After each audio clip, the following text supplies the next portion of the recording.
step by step on business. That's on my mama, watch me spin on me and split, now I can't feel it. We in the trap, we sold the city on my biddy. Take these diamonds off and show you how we lit it. What's up? Welcome back to episode 8 of the For the Horn podcast. With me, I got today your host, Day One. Yo, what's good? As usual, my name's Khalil. Today, we don't have our host, Dennis, today. He got practice, so today we brought in a special guest, our very first official guest. Would you like to introduce yourself? Yo, what's up, everybody? My name is Maurice Knock, ex-NCAA athlete at the University of South Florida, track and field, 5 years, all-conference title, third team All-American. Here, glad to be here. Glad you guys have me on. I appreciate y'all for giving me, extending the offer. Have me out here with y'all. I'm grateful. Spread the platform, spread the word, and I'm ready to talk about whatever y'all ready to get into today. Yes, sir. We Yes, sir. talk about. We got to start off with talking about everything that's going on with Jonathan Taylor and all the drama that surrounded him in Indianapolis. We're also going to get into our top 10 tight ends. Also list our top 5 BIG-12 teams going into this next season. And then to wrap it all up, since we got the track star on the podcast, we got to talk about the world championships that are on right now at this moment. So without further ado, let's get into it, Day One. All right, ladies and gentlemen. Again, thank y'all for tuning in. We're fit to kick this off talking about Jonathan Taylor. Now, we covered Jonathan Taylor for our first episode on this podcast, and lately some more news has come out about him. The Colts have allowed Jonathan Taylor to seek a trade. There's many teams out there offering and making calls about him, but not too many teams. What do y'all think is going to happen with Jonathan Taylor? I'm going to let our special guest kick this one off. Personally, I don't think enough teams really have the trade power in order to garner Jonathan Taylor. The Colts, they want first round or equivalent kind of trading for Jonathan Taylor. So for me, I know Miami's the top prospect for Jonathan Taylor, but are they willing to give up those trades in the 24-25 draft, maybe even to 26 draft, in order to get that kind of running power? As well as the Broncos. The Broncos, they're kind of struggling without any real type of run offense. And that showed to help Russell Wilson while he was over at the Seahawks. So for them to get Jonathan Taylor, they'd have to give up a lot of their picks in this upcoming draft as well as the next draft. So for me, I think the Colts, they set that bar so high just so they could keep him, just to kind of prove that point that although they're in the position to where they kind of have to give him the ability to be traded, they're not really looking to give him up. Yeah, actually, I'm going to go next, man. I see what you're saying a bit. Well, apparently only 6 teams have called about Jonathan Taylor. Mind you, keep in mind that this man is going through ankle rehab from an injury he sustained last season. For sure. But 6 teams that called about JT was, like Knox said, Miami, the Eagles called, the Saints called, the Bills called, the Ravens called, and the Buccaneers called.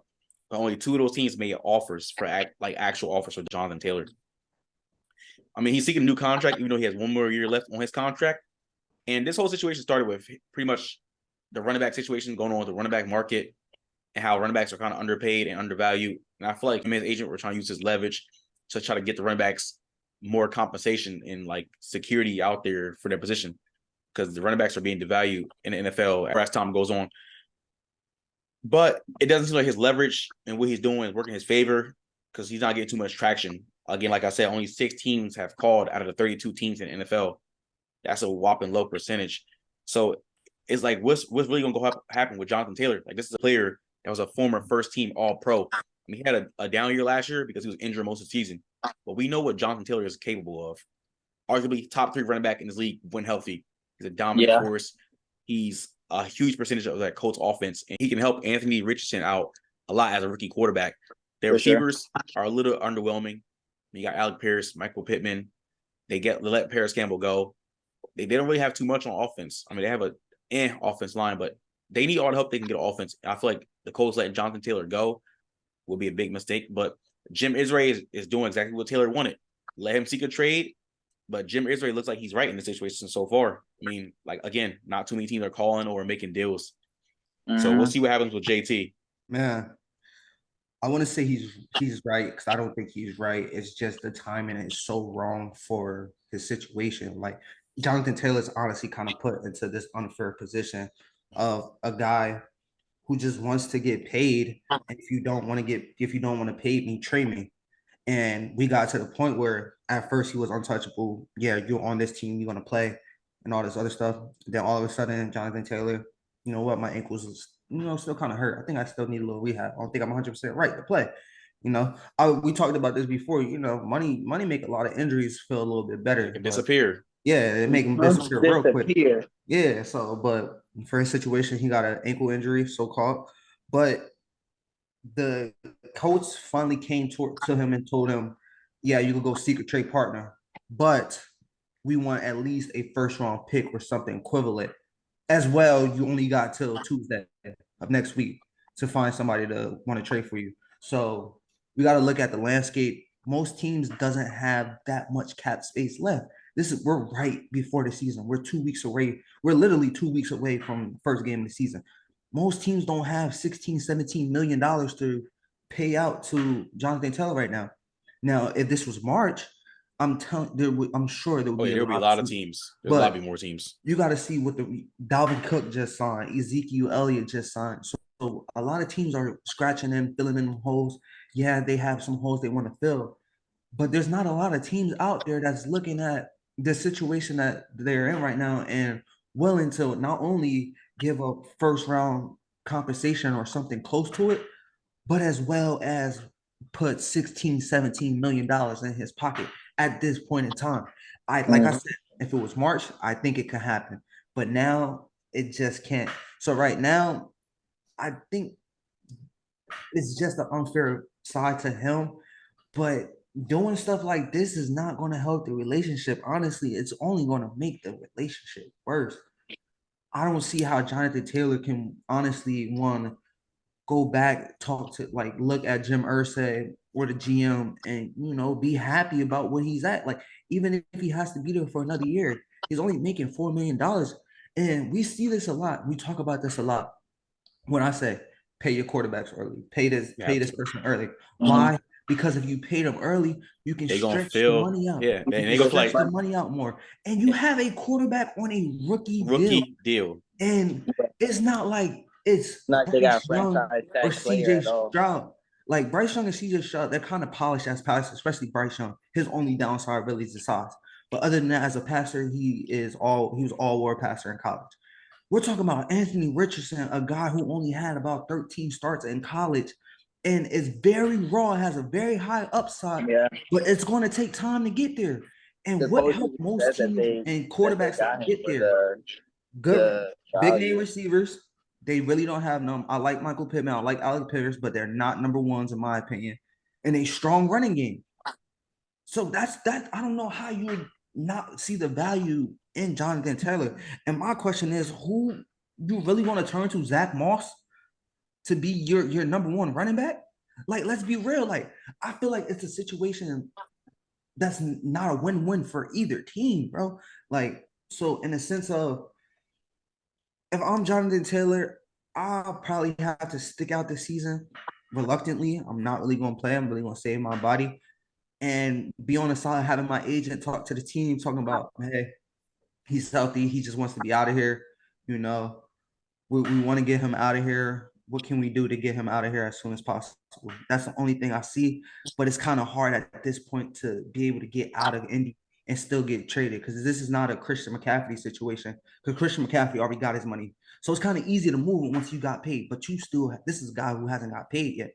And he's only 24, bro. He at least got 3-4 more years of prime quality football, top 10 running back football left in him. For sure. So if I'm him, it's a lose-lose situation, and either way you look at it, bro. But I think this is a relationship that's soured to the core, and I can't see it coming back. I mean, really, it is kind of like what Daewon was saying earlier. Like these are kind of one of those things that you have to do in order to press that envelope to kind of bring the attention to the fact that the market is depleting like year by year for running backs. Although it may be a lose-lose for Jonathan Taylor, he may see the bigger picture of all of this. You know what I'm saying? Bringing that light to the fact that GMs and head coaches aren't really valuing running backs as they should be valued. So in the long run, it may be a bigger move for him as far as overall market value for running backs and really getting them that appreciation that they deserve. Because there are teams like I was mentioning earlier, Russell Wilson, he prospered because he had that running back threat. You know what I'm saying? There are teams that prosper because they have running back threats and allow their quarterbacks to have that kind of breathing room. You know what I'm saying? And then also it gives room for a developing quarterback like Anthony Richardson. It takes that pressure off him. It opens up the playbook a lot more. You aren't looking for him to just continue developing his arm, as the Colts said that they picked him up as a developing individual. They see what he can become as the athlete he is. I think for Jonathan Taylor, it's bigger than just his career. I think it's about not letting the value of the running back become the value as the same as a punter. You know what I'm saying? The same as a kicker. You know what I'm saying? Next thing you know, they're on. You know what I'm saying? You're lining up for 50 racks to start. You know what I'm saying? Next thing you know, Facts. and I The game check. That's facts. That's facts. And me personally, I'm not putting my body on the line for 50 For racks. 50 racks. I'm cool off that. I'm not doing. No way. I'm easy off that. Question. Do y'all think, say if he doesn't find a trade suitor or anything like that, and he finished this season with Indianapolis, do you think he hits the open market, or do you think Indy tries to hit him with a tag? Personally, I think Jim Irsay is gonna be petty because he already was like, "No, what? Go ahead, go get your trade. Let's see who really want to pay you 16, 17 million a year."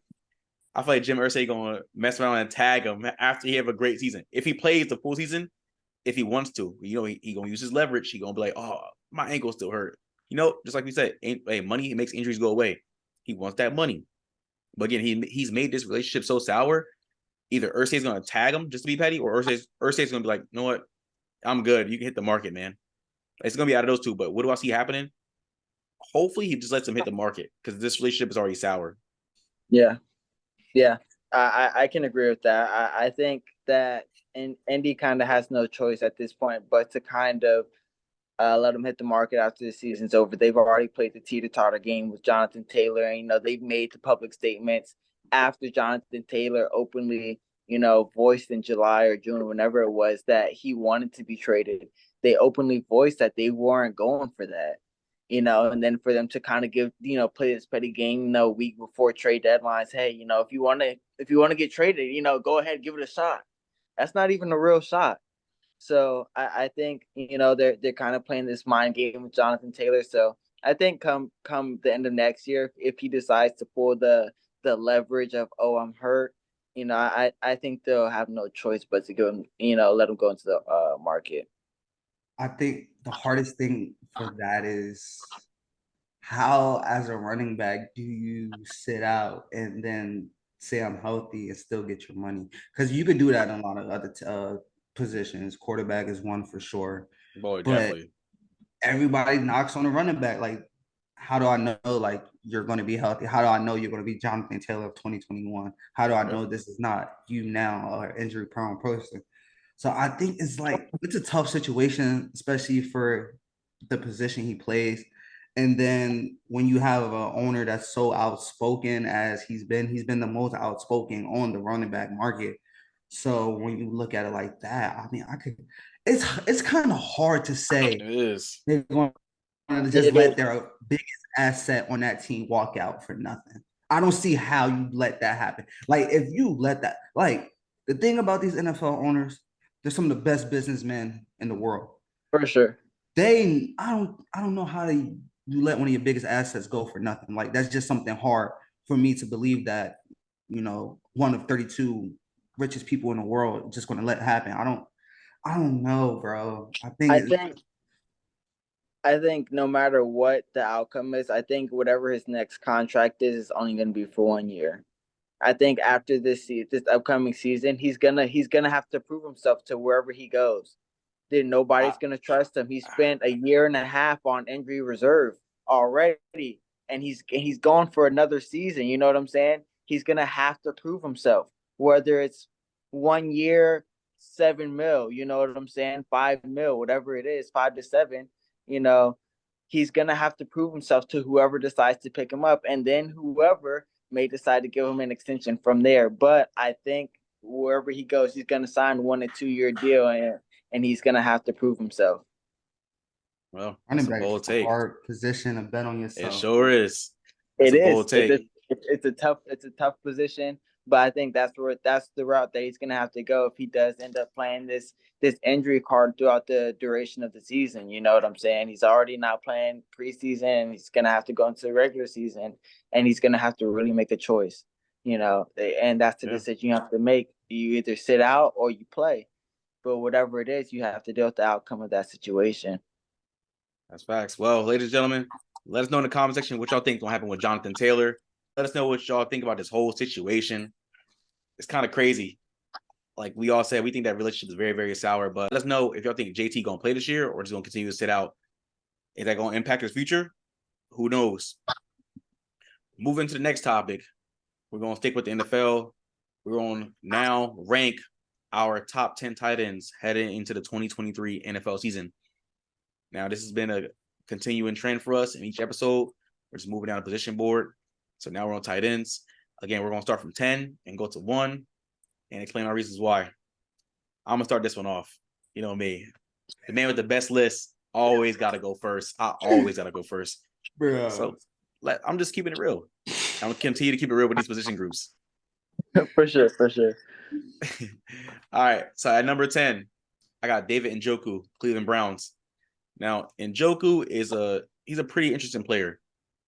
One day it's like this guy can't get open. The next day it's like, holy crap, this guy's athletic. He just mossed like 2 people in the end zone. His thing is the reason why he's ranked so low is because his consistency.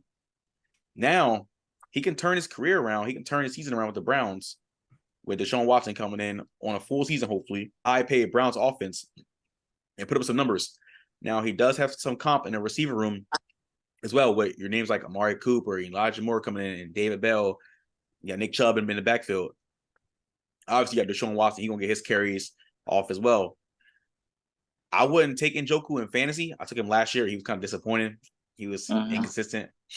But as a tight end in this league, you got to worry about Njoku with is his consistency. And that's why I got him at number 10. At number 9, I got Pat Freiermuth, Pittsburgh Steelers. Now, Pat's not a bad tight end. Only thing I say he needs to get better at is his speed. He's not the fastest, but he can block. He gets in there. He gets chippy when it comes to his blocking. His speed, he can work on his route running a little bit too, but he's been a pretty reliable tight end last year for Kenny Pickett as a rookie. He was rookie himself. So the fact that he's ranked high so far, as many tight ends there are in the league today, this is not bad for Pat Freiermuth. He's only going to get better. He was pretty good coming out of Penn State last year, so hopefully he can continue it on, but I got him at number 9. At number 8, I got Evan Easy Ingram. Now, Evan Ingram coming out of college, coming out of Ole Miss in the 2018 season. He was rookie. You know, Giants took him pretty high. They had high hopes for him. I'm not going to lie. He really is a receiver at tight end. Evan Ingram is not a good blocker, but he's a pretty good receiver, though.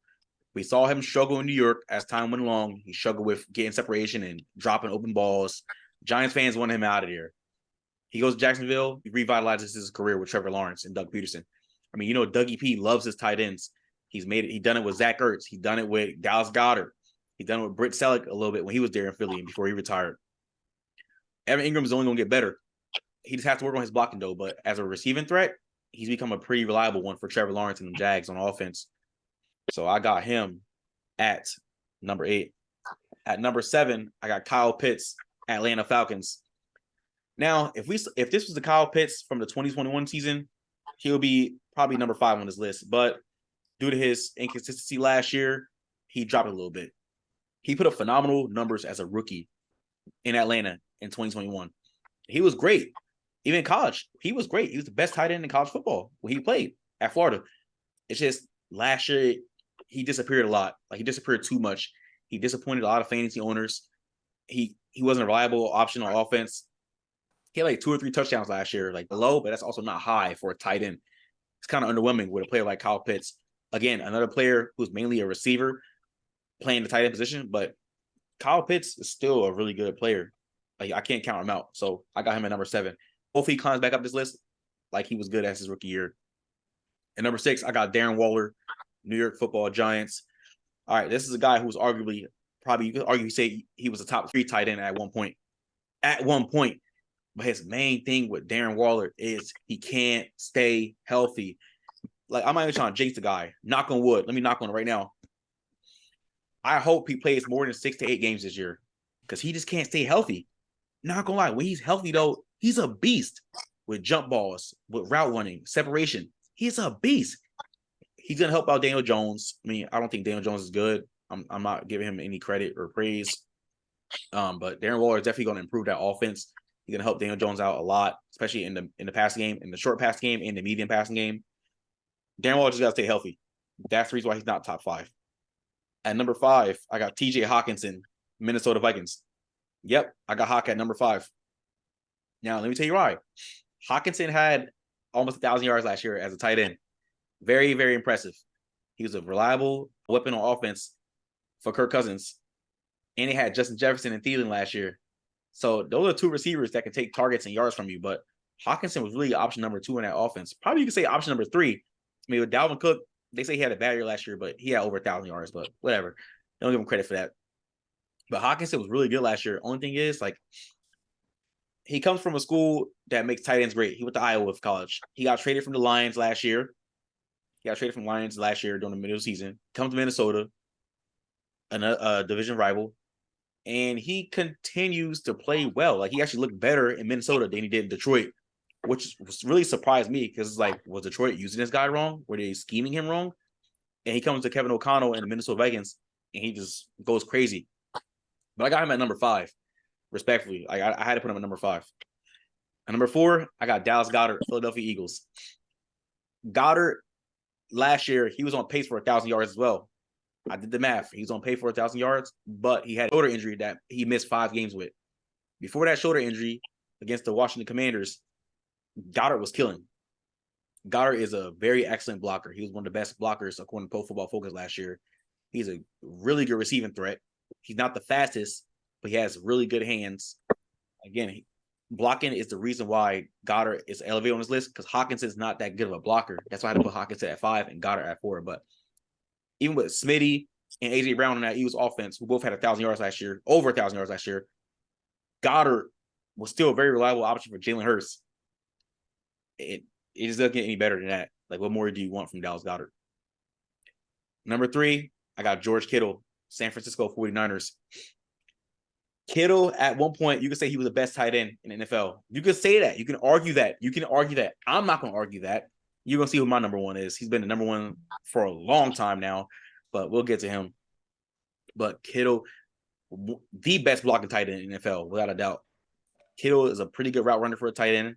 He's energetic. He's not afraid to talk smack. He'll celebrate after he catches the ball with he'll do all that. He's very fun to watch. But his consistency, I'll say the last 2 years, it's been a little down, but he still will put up pretty good numbers. But it's just not the George Kittle we know from 2021 and before that. Kittle's still a great player, still an all-pro player, still a Pro Bowl caliber player. It's phenomenal to watch, and I love George Kittle, but he's still number 3. I don't got him in the top 2 no more. Number 2, I got Mark Andrews, Baltimore Ravens. Mark Andrews has definitely developed as one of the better tight ends in this NFL. I mean, I know a lot of people say he just runs short routes. Cool. I mean, that's Lamar. He's Lamar's check down receiver, but the Ravens have no other receivers. Well, they do now. So we're going to see what he does continue going into 2023 at the tight end position. But, dude, Mark Andrews, over 1,000 yards. Great receiving option. Even when he didn't have Lamar playing, he was still out there catching balls, making stuff happen for Baltimore. And it's like, I feel like he surpassed Kittle only because Mark Andrews has been healthy. That's the only thing. He's been consistent. That's what he has. To me, he has a slight edge over George Kittle. Just a slight edge. Number 1, Travis Kelce, obviously. best tight end in the league. Been the best tight end in the league for God knows how long. I'm gonna say 2016. He's been the best tight end in the league. So that's 2016. He's been the best since 2016. Okay, since when? Since when? Since when? 2019.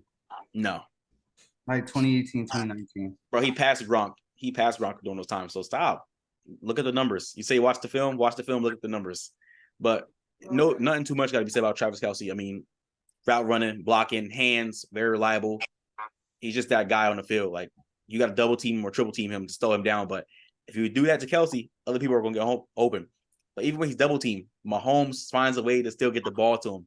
He's just that great. And he's doing this at the age of like 33 or 34, which is crazy. He put up crazy over 1,000-yard seasons consistently at that high age. So respectfully, you got to put some respect on Travis Kelce name. That's why I got him at number 1. Best tight end in the NFL by a mile. That's my top 10. Respect Not to a that bad top 10. I'll go Respect to that top 10. I get Yeah. y'all in top 10. I'll preface everything by saying this is who I think coming out of 2023 season, who I think will have big years. That's how I'm ranking them. And I already know I'm about to get pushed back from my number 10, but just hear me out. At number 10, I got Juwan Johnson at tight end. Listen, I get it. I'm ready. I'm ready. Watch Here it the is. whole list. Watch But the you whole list. gotta remember he was a wide receiver his whole college career. He didn't become a tight end until he got. He was about to get cut. That's why he made the switch. He was going to get cut. Okay, rightfully so. And then guess what? His first year as a rookie, he had 4 catches for 39 yards. That's all he had. First year playing tight end, 4 catches, 39 yards. Second year, come out there, 13 catches, 159 yards. He's still kind of learning position. Last year, 42 catches, 508 yards, and 7 touchdowns. That's what he did only going into his 3rd season. And now he did that with Andy Dalton. Now he's going to get a real legit quarterback. And then watch them in the one preseason game that Derek Carr had. 3 of his passes went to Juwan Johnson. If you know Derek Carr likes to throw to the tight end. Foster Moreau, Darren Waller when he had him. And this is a guy who can run routes and catch the football.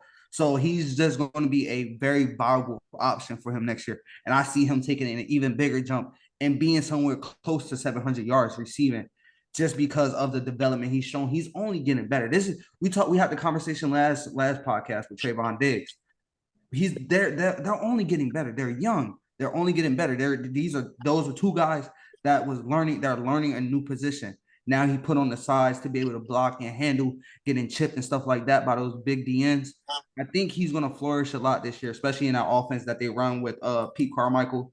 You know, it's kind of like that Jeremy Graham type. I don't think he's as big as Jimmy Graham, but that's what the Saints look for. That's what they've been looking for, and I think they finally found a viable option with Juwan Johnson, and I think the numbers are going to show it this year. At number 9, I got Pat Freiermuth. He had 732 yards last year. That ranked 6th among tight ends. He's kind of like when you watch them play, nobody really pays attention to the Steelers offense like they used to. It's just not as electric. But he's one of the solid pieces that they have on that team.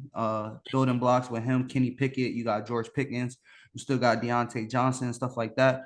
But he's one of those guys that's a crucial piece to building up this offense for them to compete for a playoff spot. I don't know if they get one or not. Their all-line is still a little shaky to me, but he is one of those tight ends with a bright upside, and he showed flashes of that all in all.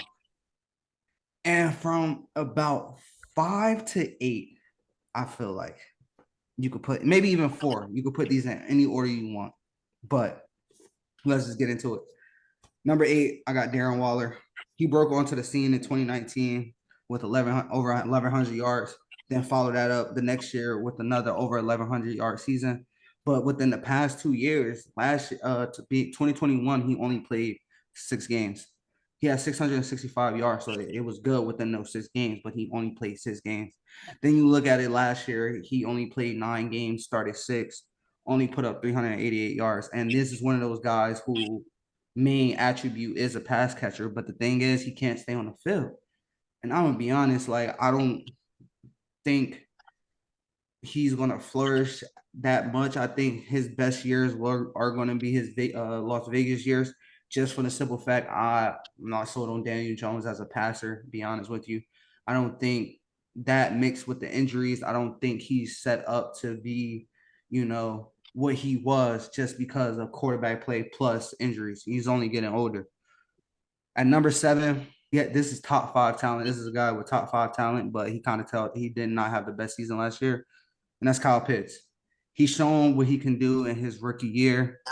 Over 1,000 yards as a rookie last year. He kind of tailed off. They got a lot of things that was going on within that organization, from quarterback play and stuff like that. So they got their starter in Desmond Ridder. Don't know if he's the answer or not. We have to wait to see if he's the answer to that quarterback situation. But hopefully he bounced back. I think the one real knock on him is that he doesn't get in the end zone that much. Last year, he only had 2 touchdowns. The year before that, he only had 1 receiving touchdowns. So from a receiving standpoint, as a tight end, you can kind of move him all over the field. You can spread him out wide. You can bring him in tight, the whole 9 yards. He's a matchup nightmare for anybody. I think with him, it's just about being more consistent and pretty much trying to get into the end zone. At number 6, I got Dallas Goedert. He's a guy that's going to get you about 50 plus catches a year. I think his best attributes come within the realm of blocking.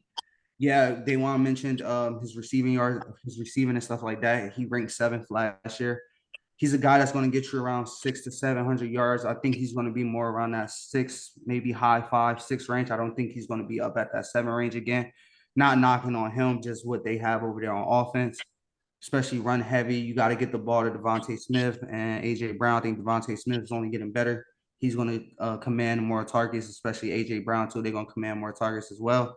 And then, Dallas Goedert is like that next option after that, respectfully so. But like I said, this is a guy that you could argue top 5. It's just the 2 guys that I have above him, I think, are slightly better. And I'm going to jump into that with number 5 being Evan Ingram. The talent is there. When you watch him play, the talent is there. His issue is, we even seen it in New York, that he was very talented, but it couldn't translate to the field. And some of that was due to poor quarterback play. You got to remember who his quarterbacks was. It was an Eli Manning on the back end of his career, getting ready to retire, and a young Daniel Jones. Daniel Jones has been in the league for what now, 5 years? And people are still not sold on. His best year was last year. But you take Evan Ingram, you slide him into Jacksonville with Dougie P. You give him a very, very good quarterback, a top 10 quarterback in Trevor Lawrence. Now you bring in a arguable top 10 receiver in Calvin Ridley back with something to prove. I think it opens the field up for him exponentially.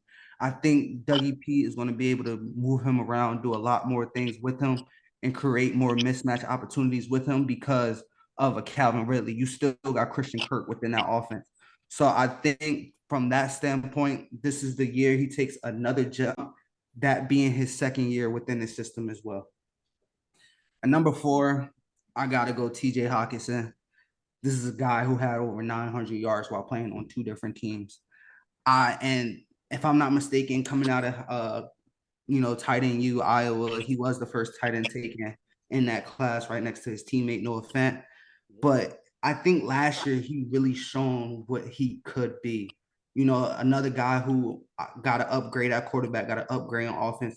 Don't get me wrong, for all the numbers and stuff that Detroit has put up last year, while his time in Detroit, it wasn't that good. Like the quarterback, there wasn't a lot of good things around there in Detroit. So now that I think he's in the offense with Minnesota, you got Kirk Cousins.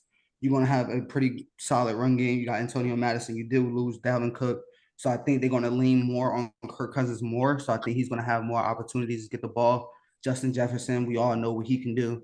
We're going to talk about our top 10 receivers at a later time, but he could arguably be number 1.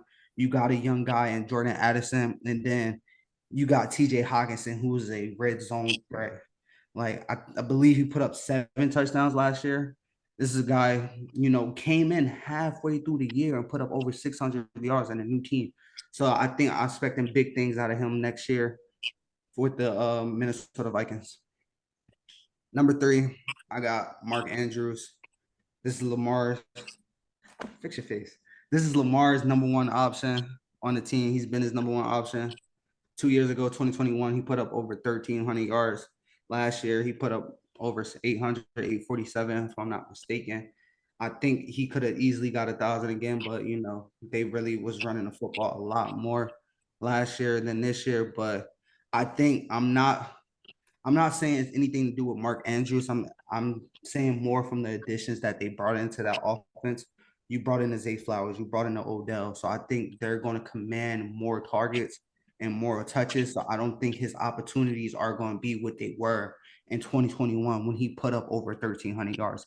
I just don't see how they do that. And you got to remember, Baltimore is a team that run a football. Yeah, they got a new offensive coordinator and stuff like that. But let's be real, any team in the AFC North not named Cincinnati runs the football. Even if you got a good quarterback, you're still going to run a football, especially with the players that you have. Do you have one of the top 5 offensive lines in the league? So nothing against him. I just think the opportunities that he's going to have is just going to be less than what they were in the past. Number 2, I got George Kittle. He is the best blocking tight end in NFL since Gronk retired. The issue with him has been at one point he did have an argument to be the number 1 tight end in the NFL. But his one knock on him is that he couldn't stay healthy. But I'm sorry, when he is in the lineup and he's healthy, Kyle Shanahan uses him all over the field just like he do with Debo. Obviously, he's not going to be taking handoffs out the back. But if you watch where run plays go, it's either going wherever Trent Williams is or whatever George Kittle is. Those, I feel like what he does on the blocking side of the aspects is kind of underrated. It's kind of underappreciated just because it's not flashy. It's not the flashy thing to do. And then he's still a quality receiving threat within that offense. So for those reasons being, got him at number 2. Number 1, really don't have to go into too much detail. It's Travis Kelce. I mean, the guy put up over 1,300 yards last year, over 12 touchdowns. He is the number 1 option for the reigning Super Bowl champion Kansas City Chiefs when it comes to passing, and it can't be stopped. I don't care what anybody says. He's one of the best receiving players in the NFL. Put some respect on his name. Without a He doubt. had 7+. It's 7 years straight. He's had 1,000+. 6 of those was over 1,100 yards. Y'all better put some respect on his name. The only other player who's doing that right now is Mike Evans. So when you look at it from the standpoint, if you look at the last 7 years, who has the most receiving yards, it's Travis Kelce. So hold on, but didn't I just say he's been the best tight end in NFL since about 2016? That does that. So your math equals to what I said, but you disagreed with me earlier. No, here's the thing though. With Gronk, the reason why, listen, he was knocking on the door, but what separated him and Gronk was Gronk's ability within the blocking game. At the end of the day, you still have to block as a tight end. That kind of goes over people's head. But the consistency that he's had over the years, if Gronk was still here now, Travis Kelce still been ahead of him. But at that time, he wasn't yet. He was on the come up. And then you get a Mahomes, and he just went to the next level after that. Yeah, I'm not saying he was number 5 in the league. No, it was him and Gronk. But Gronk just had that edge because of the blocking. That's the only thing that separated him. But when we're talking about receiving and a matchup nightmare for any team, think about it, bro. When you go in to play the Kansas City Chiefs, what's the first thing you got to do? Stop 87 and 15. You got to find 87. You got to find 87 and stop their connection, and they can't do it. They can't do it. Let's be real. They can't do it. It happens all the time. We watched it in the Super Bowl. He scored the first touchdown. It was just how did that happen? It's just Andy Reid magic and the connection that Mahomes and Travis Kelce find. They just find each other always. They find each other. And Andy Reid's going to put them in the best position. And he's a very underrated route runner as well. But that is my top 10, the best top 10. I know there ain't no questions, issues, or concerns because you can't have any. He said you can't have any. I appreciate that take, Khalil. That's a pretty decent take. My take's gonna be a little bit closer to day one take. as far as top 10 tight ends. I got David Njoku coming in at number 10. Kind of same reasons. He's shown a lot of promise, but his consistency hasn't really been there. Hasn't really been too reliable for his team. Hasn't really been able to come through when they really needed him. So that's why I got him at 10. And y'all kind of not going to agree with this, but I got Dawson Knox here at number 9. He comes through when they need him in the red zone. He's a big red zone target. He's coming in fifth as far as tight ends go for touchdowns. So I gotta give him his respect when it's due. He may not be the big flashy tight end that everybody's looking for, but he will block and he will catch the touchdowns when you need them. My only thing with that is they just drafted Dalton Kincaid. So they're not I don't know confident in Dawson what Knox. that does to his value on that team. For that sure. would be my only thing. Dawson Knox not all that, man. He's not all that, but he's staple. I think he's staple. Next, I got Evan Ingram coming in. He's coming in. My biggest stat that I got for him is second for yards after catch. And that's a big statistic that I feel like it's overlooked when analyzing any kind of receiving player. That's a big stat. If you're able to get those yards after the catch, you get the catch, you're able to break one tackle, make another dude miss, and get those yards up the field. That is for me what highlights Evan Ingram and his ability to come in at number 8. For number 7, I got TJ Hawkinson. Like Khalil was saying, like he did go in and he did half a season. At 7? I got him 7. Yep. He did half a season, and then he came back and although on numbers it looked better, he had more games because he had more games, but his yards per catch was much lower. Once he got traded, his yards per catch went down almost like 40%, right? He went from like 15 yards per catch to only 8, right? So although he was getting more looks, his production per look did go down a lot, but he was getting in the end zone. He was reliable with the receiving. So, I'll take that. If he's getting good looks and he's making the receptions, that's reliable to me, and he's getting in the end zone, right?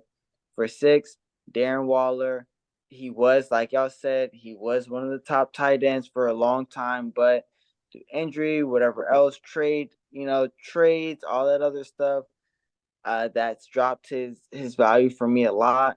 He has to prove himself to me going into the 2023 season. Now he's over with the Giants.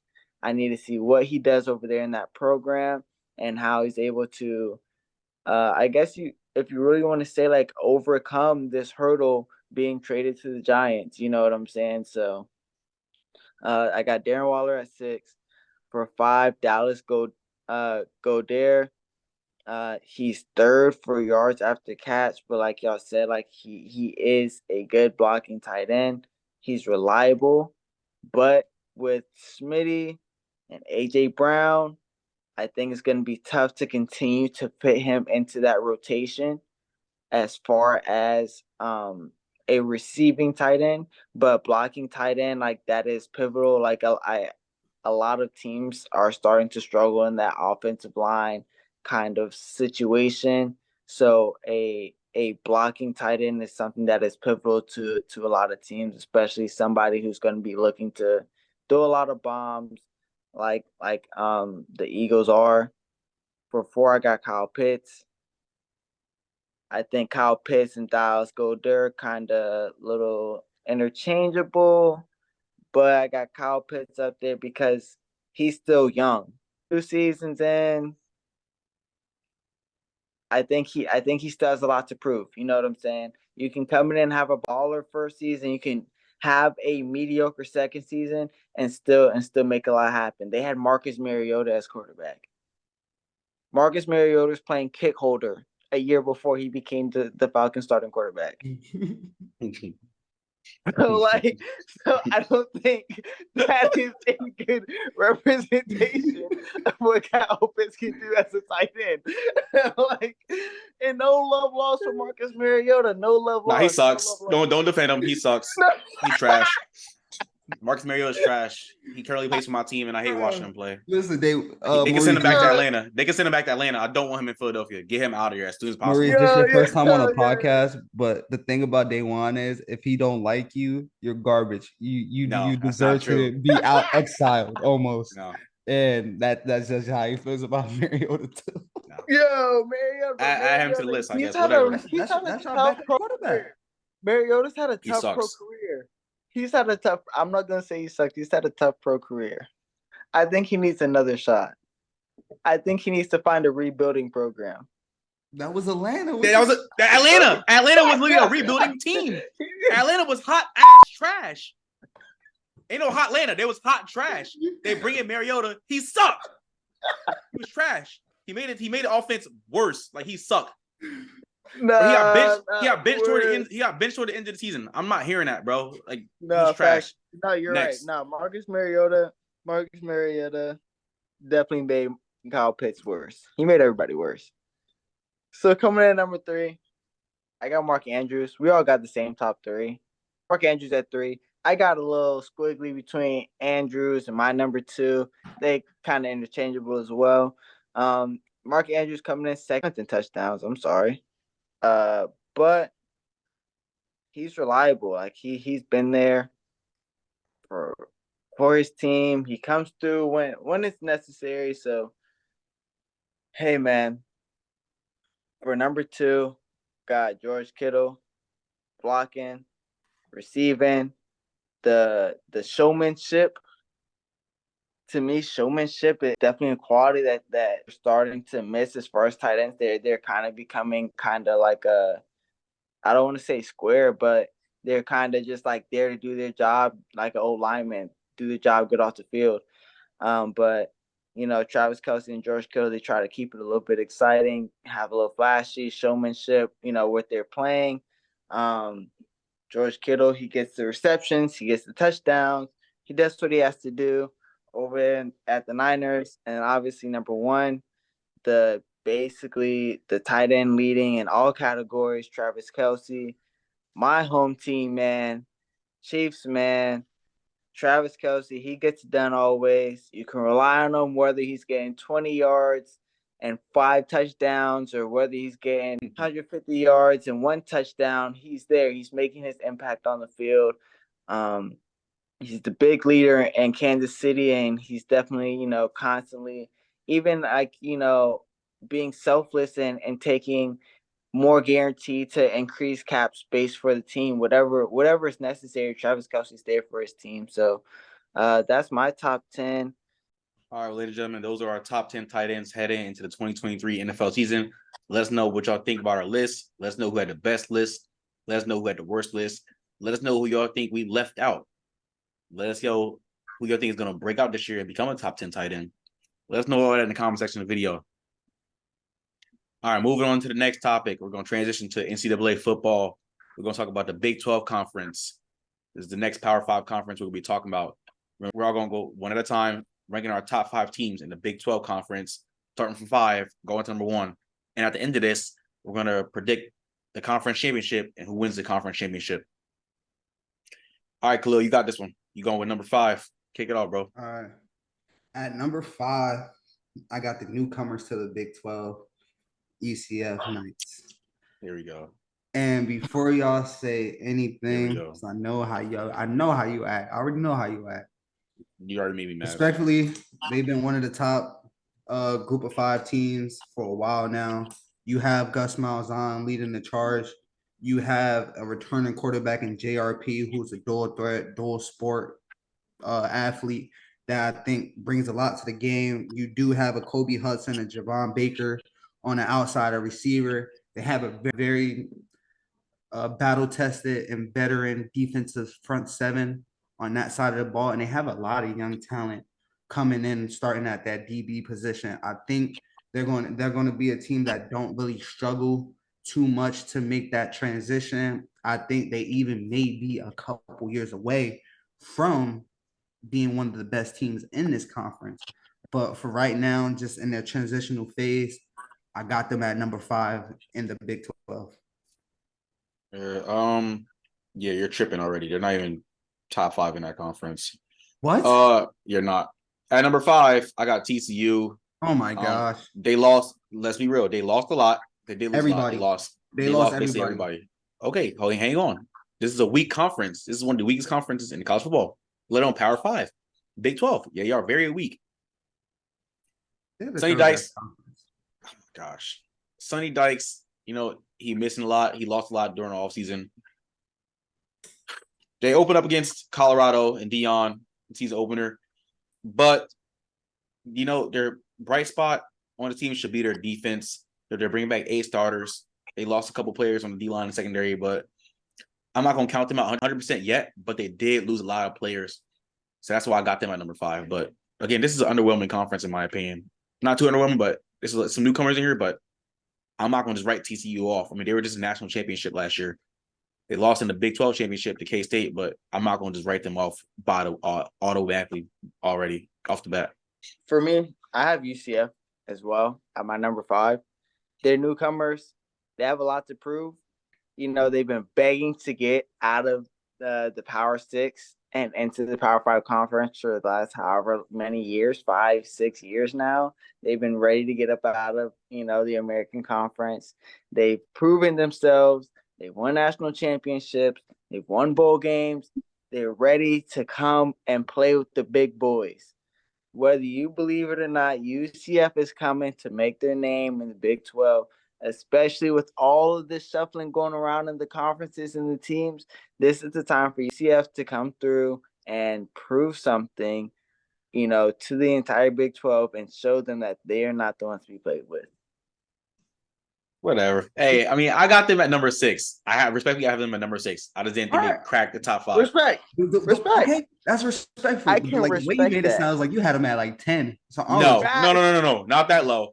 I was like, of course I knew you was gonna rank them top 5 automatically. I knew once your list came out, you was gonna rank them top 5. And here's the thing: I really looked at the landscape and I really saw, bro, I've seen somebody put them as high as 3. Like doing my research, somebody had them as high as 3. That's way too high for me, but 5 is not a stretch. At number 4, this may be a surprise to some people, but I have Oklahoma at number 4. They started off pretty good last year, tailed off towards the end. Last season, they were 0-6 in close games, but they were also a team with a new coach, new quarterback, pretty much a lot of new weapons coming in that side of the ball. But I think this year 2 under Brent Venables, they make some moves and get. I don't think they're going to be back to one of the best teams within this conference, but I think they're going to make some moves to be a very respectable team and make some noise and upset a few teams like the Red River rivalry. I think that'll be a close game this year. I'm not going to lie, but I do like what they got with Dylan Gabriel. I think he's going into his last year. Very veteran, very poised quarterback who's played in a lot of games. So I think this is a team that will be in a lot of games this year, and I got them at my number 4. At number 4, I got Texas Tech. This is one of my sleeper teams in this conference. I'm not gonna lie. This finished the season off strong last year. Joey McGuire, I feel like he's gonna improve. They're returning 14 starters on the team. That's solid. That's a little bit under half, but you can make it work. Right, Tyler Show, he's got to stay healthy. We've seen Tyler Show play in the past. He's got to stay healthy. Their offensive line needs to be better, though. They allowed 41 sacks last year, but I feel like they will improve. It's just really going to depend on their schedule, how they do it in Big 12 this year. But in my opinion, I got them as a sleeper team. They don't face Oklahoma and Oklahoma State, but they're going to see K-State and TCU, teams that were in the Big 12 championship last year. So, again, I feel like their schedule is going to play in their favor. That's why I got them ranked at number 4 headed into the 2023 season in the Big 12. For me, for number 4, I also have Tech. Like you said, I think Tech has some things that they can prove going to the next season. They have a little bit of depth there in the passing and the run game, so I think that's definitely an advantage for them going to this upcoming season. I like the way they played throughout the season, although they didn't really make a conference championship. They had an alright season. They showed a little promise. And ended up coming in 3rd last year. So I think for right now they still have some things that they can prove to me as far as on the defensive side. So that's why I have them there number 4. Solid. I don't have no issue with that. But at my number 3, I got Texas Tech with Joey McGuire, kind of for some of the reasons that y'all mentioned as well. Tyler Shough is returning. All he needs to do is stay healthy. He does not lose a lot of games when he's healthy. They do have a very favorable schedule when they have the likes of Oregon, Houston, and K-State all coming to Lubbock to play in Lubbock. So they do have that working in their advantage. They did lose one of their best defensive linemen to the draft, but they have a lot of other players on that defensive line that could also make noise and cause havoc. So and they missed 3 games last year. They won all 3 of those games, and the defensive line was just as good with and without them on the field. So I think this is a team that can compete for a Big 12 title. I don't know if they can win it, but they can definitely compete for it. And I got them at my number 3. And number 3, I'm gonna go with Oklahoma. Now, this is a team, they had Brett Venables come in last year. They were 67 last year. Dylan Gabriel, watch him throw the ball and play. I mean, at UCF, he looked pretty good. But after that, I don't think he's looked the same personally. I think he's regressed a bit, but he can get back to it. I mean, the offense is high powered. The receiver, they're kind of weak at, in my opinion. Their backfield, they are really good, though. They got Javante Barnes and Gavin Schwalk in the backfield. But Oklahoma's weak spot is their defense. And I feel like it's been their defense for years. Even when Lincoln Riley was there, even Bob Stoops was there. So it's like, what can they do to improve their defense? Like, they allowed 30 points a game last year. They struggle to stop the run and the pass. So it's like their defense has to get better for them to succeed. Also, in 1-score games last year, they were 0-5, which means they can't close out games. So Brent Venables, he got to get this team right, but I feel like they can come in 3rd in the Big 12. For 3, I have K-State. Although K-State is like the reigning Big 12 champion, I think they still had a lot of holes, and they were able to just put together a really good season last year.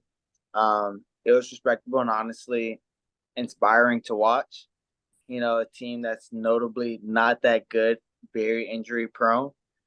They were able to put together and have a healthy season and come out on top.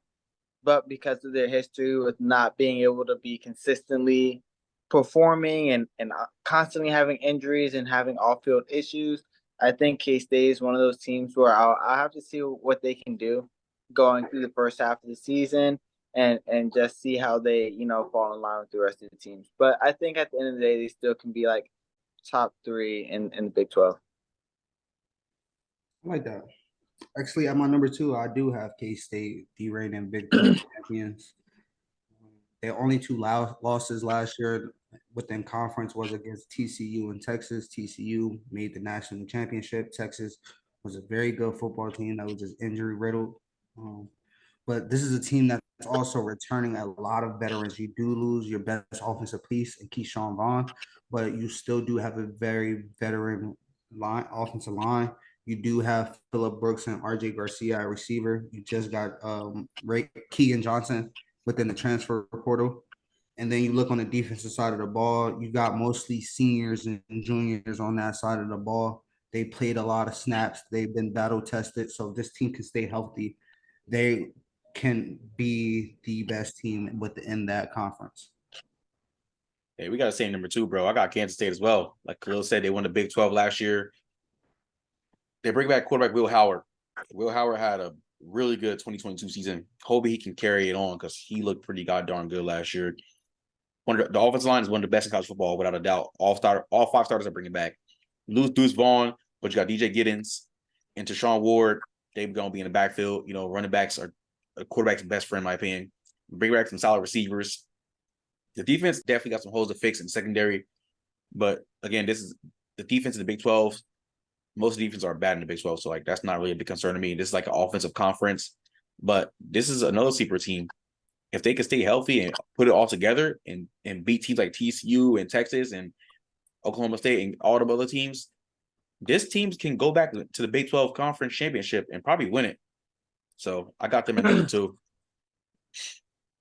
Cool. For number 2, I actually I have Oklahoma. They've been getting a lot of big recruits. So that's been bolstering up their roster.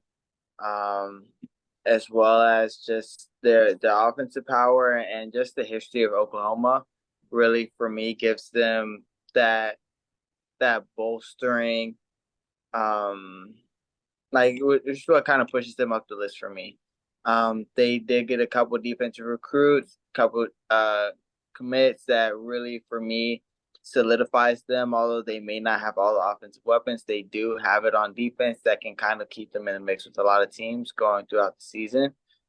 I just want to see how they do, with the, mediocrely younger squad. You know what I'm saying? And so, I want to see what they can do, but there's a lot of promise there at Oklahoma, and so I have them at number 2. That's surprising. That's surprising, but I can respect it. That's high. Respectable. It is high. It is high. I was kind of tough. I was like, for me, it was either Oklahoma or it was either Oklahoma or Texas Christian. At number 1, I think they're finally back. Texas. Okay. I think they finally back. I think they finally get back to the Big 12 championship at the place that they haven't been since 2017. You got Quinn Ewers returning for his redshirt sophomore year. Last year was his first time actually getting any action with game action. So I've seen a lot of promise there. If he could take the next step, he can be one of the best quarterbacks in the nation. You do lose Bijan Robinson and Roshan Johnson, respectively, but you have some very good running backs with Jaden Blue and Jonathan Brooks, who's going to take over the reins of them two. I love what they got at receiver, arguably the best receiver going into next year's draft, Xavier Worthley. You still got Jordan Whittingham. I think this is an offense that can be one of the best offenses in the nation, and they have one of the most talented rosters in the nation. This is a team that's going to be knocking on the door for one of those 4 college football playoffs, championship playoff berths. That's a hot take. That's a hot take. Hot take. Hot take. I'll take it. Hot take for real. Hey, I got Texas for number 1 as well. Can they be back? Hook them. Can y'all be back, please? I'm tired of seeing y'all lose, man. You bring back Quinn Ewers, going to the redshirt sophomore year. Let's see if he can put it all together. I think he can. I love Xavier Worthy at wide receiver. I think he's arguably the best receiver in the nation right now, All-American receiver. You lose Bijan Robinson in the draft, but they bring back They got 2 other running backs in place to replace him as well, so that's gonna help Quinn Ewers out a lot. The defense, they improved as well. So honestly, Texas, they have the offensive talent. They have the talent all around.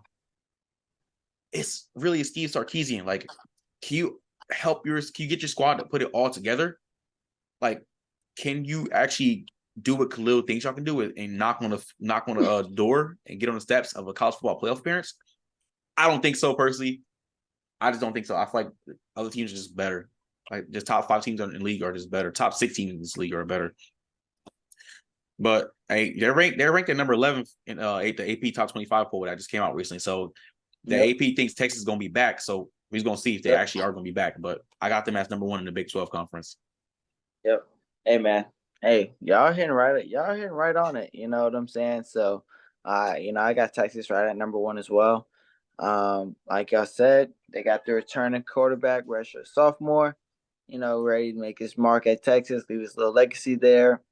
They also got Arch Manning coming in, you know what I'm saying? So that's also, they have depth there. Like y'all said, they're losing Bijan Robinson and the other running back, but they do have 2 running back weapons that have been sitting there priming, waiting for the opportunity. You know what I'm saying? This is a hungry young squad looking to prove themselves and really snap back from that losing streak, I guess you want to call it, of not making it to Big 12 championships, not really proving their worth as far as Texas football goes. And so I think they'll come with a chip on their shoulder going into this next upcoming season. And they'll really put some things together. Like Dewan said, it really comes down to the coaching.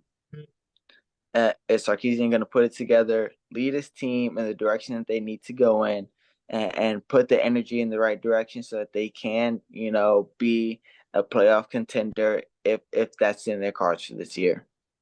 Oh, I had a yeah, and quick question. I forgot to mention too, they did pick up the best running back, a 5-star running back in the last class as well, in the last recruiting class. So he's another option that they got coming out the backfield as well. Yeah. Hopefully he'll make an impact as a true freshman. I had a question about Texas. They weren't injury riddled last year. How far do you think they go last year? I think they're running Big 12. I don't know if they were good enough to beat TCU last year, but they would be knocking on the door of, they will be competing for K-State as that second team to get into the Big 12 championship team. Especially, we've seen what they look like against Bama and stuff like that. Like, that's why I'm so high on them, because I just believe, like, if they could put it together and stay healthy, they have a very talented roster. You got a lot of pieces that's in the making. I think they make one last push for that Big 12 championship, because next year they're leaving, they're going to be in the SEC. And we could get into how they're going to fare in the SEC at another time, but their future looks bright. I mean, and like you said, Khalil, like we saw how they looked against Bama, and they were injured going against Bama. You know what I'm saying? That was kind of like their start of their injury riddled season, I guess you could say, was against Bama. So, we saw how they operated there and how they were able to hold their composure and really stay in a real dogfight there. So, I'm excited to see what Texas can do. I'm excited. All right. Big 12 conference championship predictions and winner. Who you got, Khalil? I got Texas versus Tech, with Texas taking it. I'm gonna have to agree with you. I got Texas versus Texas Tech. Hey, Texas, let's see if y'all back, man. Please prove me wrong. I want to see y'all win. Facts. I got Texas versus Texas Christian. I think TCU might try to rally, get back into that Big 12. But I think Texas is gonna have that chip on the shoulder, like I said, and it's gonna give them that driving force to really come through and try to win it. All right, ladies and gentlemen, those are our top 5 teams heading into the 2023 season for the Big 12 conference. Let us know what you think about our list. We all pretty much had the same similar list. Let us know who y'all think we left out. Let us know who y'all think is going to be a sleeper team. Let us know what y'all think about the Big 12 conference. All right. For the last topic of the night, ladies and gentlemen, we are moving into the 2023 World Track and Field Championships. As I said, we got a former D1 track athlete in this episode right now. So he's going to pretty much just talk about the World Track Championships pretty much. Hey, Maurice, I'm going to let you kick this one off, man. I know you got a lot to say as a former track athlete. I know this is your bread and butter right here. I know you're excited. Man. You're showing teeth and everything. Hey, man. All right, man. Talk to us. Look, man, this World Championship has been crazy. It's been crazy. I don't know how much you guys have been keeping up with it, but there's this World Championships. I can say it's been one of the most exciting to watch since really like Usain Bolt era, and Usain Bolt's era of track and field was exciting to watch because of Usain Bolt, but this era that we're in track and field, it's not just one person or one event that's, like back then we had Chilean and like Usain Bolt. You know what I'm saying? And then it was like U.S. dominance in the sprints, but now like everything is starting to become extremely competitive. All the events are coming down to nail biters. It's not really a favorite that is winning. You know what I'm saying? In the 100, if you guys didn't watch it, Fred Curley, the previous world championship, didn't make it out of the semifinals. That was crazy. Now we're out. Crazy. Olympic champion Marcel Jacobs not out of the rounds. For Noah Lyles to win the 100-meter world championship title when they said he couldn't do it. That was a big one. You know what I'm saying? Sha'Carri Richardson also pulling off the upset in the 100-meter dash, pulling the men and women title back to the U.S. And from 2017, we had Justin Gatlin and Tori Bowie, R.I.P. Tori Bowie. She was a big name in track and field. Some notable performances have been men's 1500.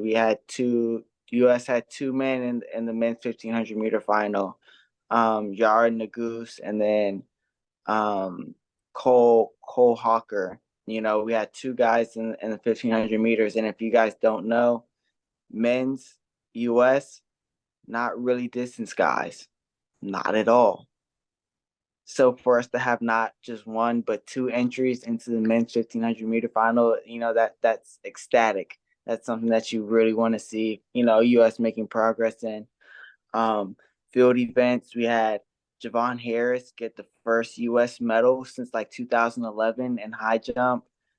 We had a U.S. women's discus, first gold for U.S. women's discus throwing in history, out of Lolly. I don't want to butcher her name, Taguga, I believe it is.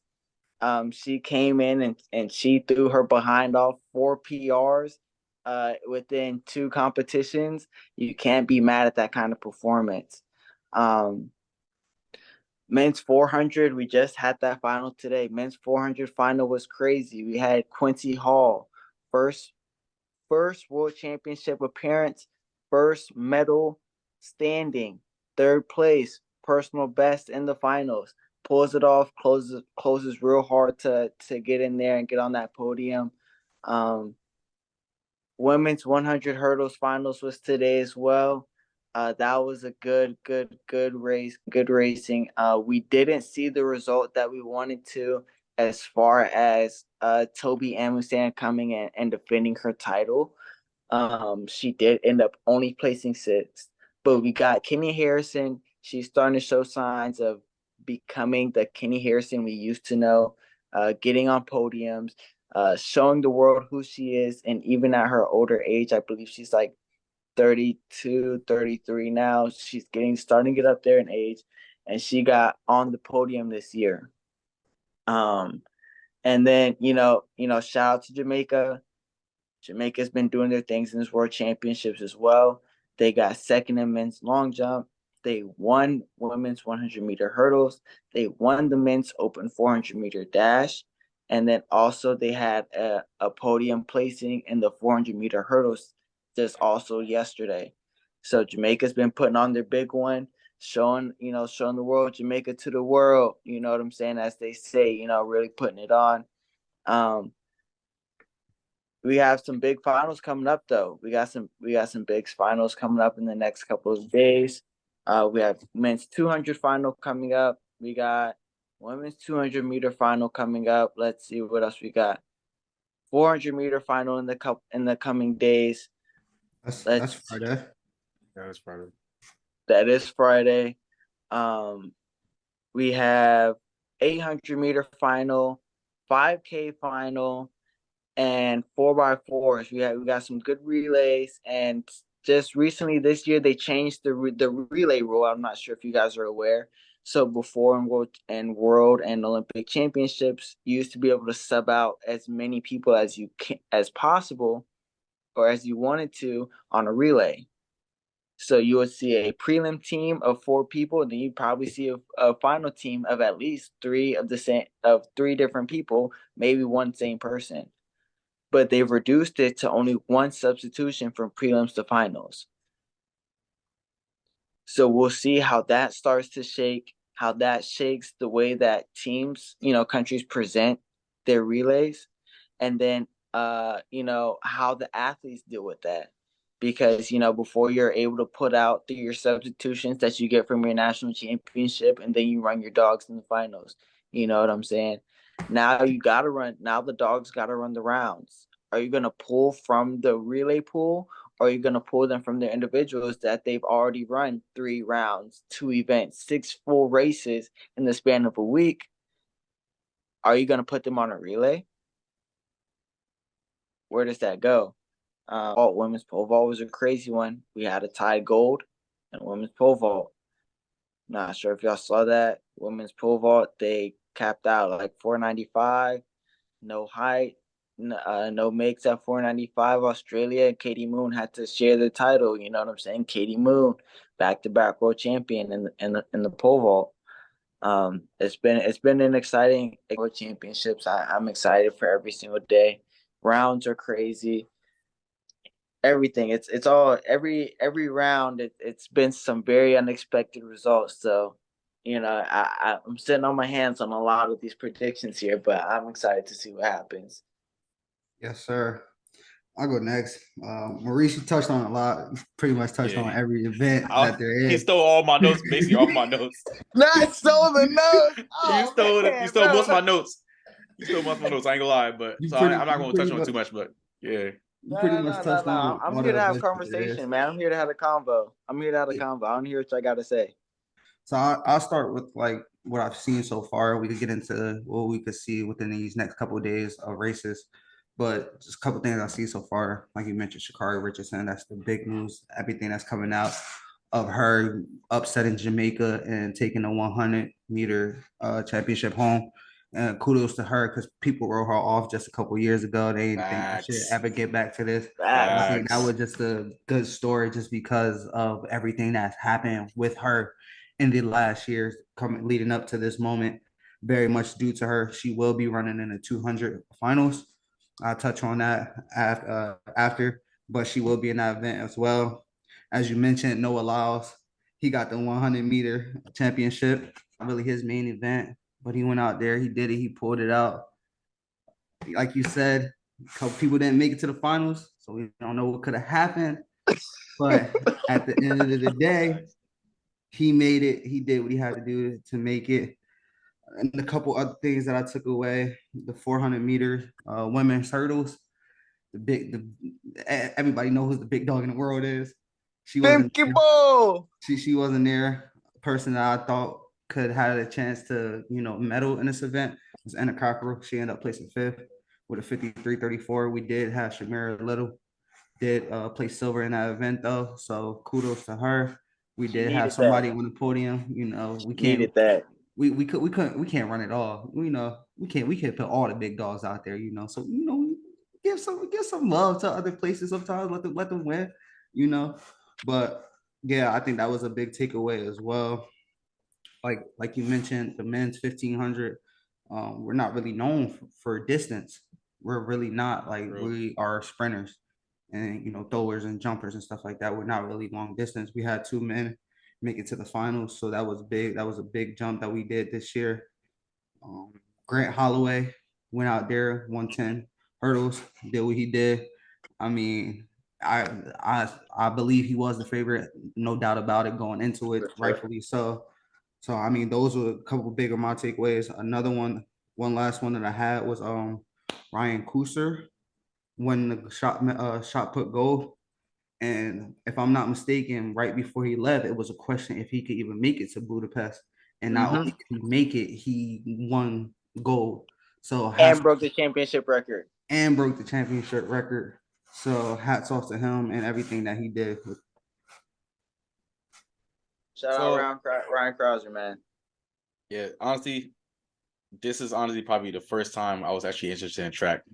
Not gonna lie, like, I used to just watch it during the Olympics. Not gonna lie to you, I love watching these athletes just run and throw the discus and the javelin and do the high jumps and hurdles and all that fun stuff. I love seeing it because like these athletes are really like top-notch athletes in the world. They're really good at just their cardio, which is phenomenal. They put so much work in to get to that point. Pretty much gonna do some main takeaways, just like Lil did. First off, Sha'Carri Richardson, awesome the way they wrote her off, but she wrote back, just like Gino wrote back for Seattle.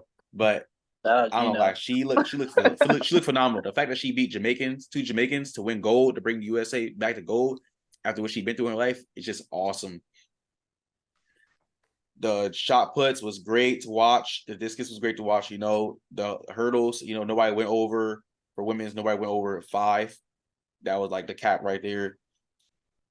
The distance, like I said, let me talk about Noah Lyles as well. I know who Noah Lyles is from watching the Olympics. He did great. I'm so happy that he won gold for the 100 meters. We saw the distance runs for the men's 10,000 meters. USA didn't really do too well in that, but the hurdles, Grant Holloway did great. Jamaican did great as well. Shout out to them. Always got room for Jamaica because they got some great, phenomenal track athletes over there in that country. The men's for long jump, nobody went over 9 meters. That's great for everybody. Shot put was good for men as well. Overall, the track championships was great. I enjoyed watching it. I love what I watched. Obviously, I'm rooting for Team USA. I'm rooting for my country I'm from, but just watching all these athletes compete, it was just great to watch. It's like, dang, like they really crazy with it. Like they can really throw that thing that far. They can jump that high off of a stick. Like I'll be watching. Like I was amazed. I'm like, whoa.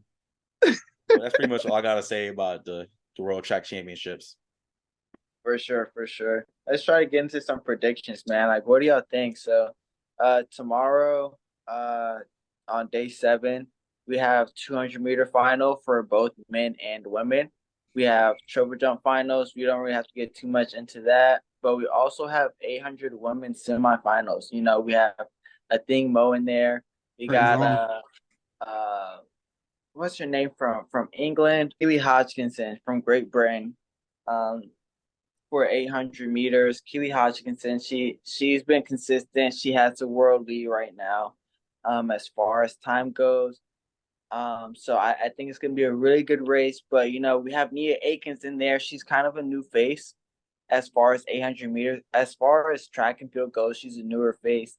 She ran at Penn for a couple years, but now she's in the pro circuit.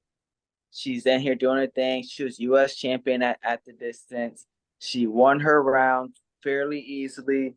So now we have semis coming up tomorrow. I think she has a pretty good chance of making it out of the rounds. She the only person that I could see really giving her issue in her heat is Keely Hodgkinson. Like I said, she's the world lead right now. You know, one of the favorites alongside a thing Mo, as we said. Um, Another notable American, you know, coming out is Raven Rogers. Uh, she ran at Oregon, big face in track and field in the 800-meter scene for a while, 4x4 specialist as well. Raven Rogers, she's coming in ready to rock and roll. I think she has a very good chance of making it out. Again, she has to race against an English woman and Gemma Ricci. Gemma Ricci, she's been having a really good season. She's running well. She ran her heats well. You know, making it through on the auto qualification. And really hanging in there with that first crowd. And then, you know, you can't mention 800 meters without mentioning a thing, Mo. You can't Shout do out to it. Trent, New Jersey. Shout out to Trent, New Jersey. Trenton, man. Yes, Shout out sir. Trenton. Shout out Trenton. So we'll see what the finals hold for a thing, Mo. You know, all she has to do is really just hone in and really make it happen. You know, this season she hasn't run a lot of 800s. She's run mainly 1500s. Like at the U.S. Championships, she ran the 1500-meter distance. She ended up, I believe, coming in second at the distance. But it's all for fun. It's all to keep her inspired, keep her engaged, and keep her in good shape to compete at the 800 meters.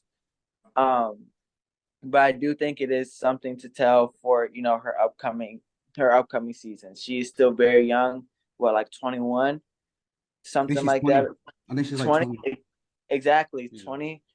And so I think Mo, she has a lot of career ahead of her. So I think, you know, her running a 1500 this year at USA's, not only does it keep her engaged, but I think it does set us up for something in her future career. Maybe a few 800, 1500-meter doubles, which we haven't seen in a while at a world or Olympic championship. So we'll see what she has in store. But we can really get into these 200s, man. A big Bro, let me one. touch on the 800 side real quick. Go ahead. Go ahead. I think Mo is obviously the favorite. She's the reigning Olympic champion. She's very young, and she really hasn't ran it. She hasn't ran it that much this year, just because there hasn't been much out there for her. And even if you watch her first race at Worlds, she won, but it wasn't, you know, dominant. And I think the thing with her is she doesn't have to be until she has to be. I think she's one of those people that can turn it on and turn it off.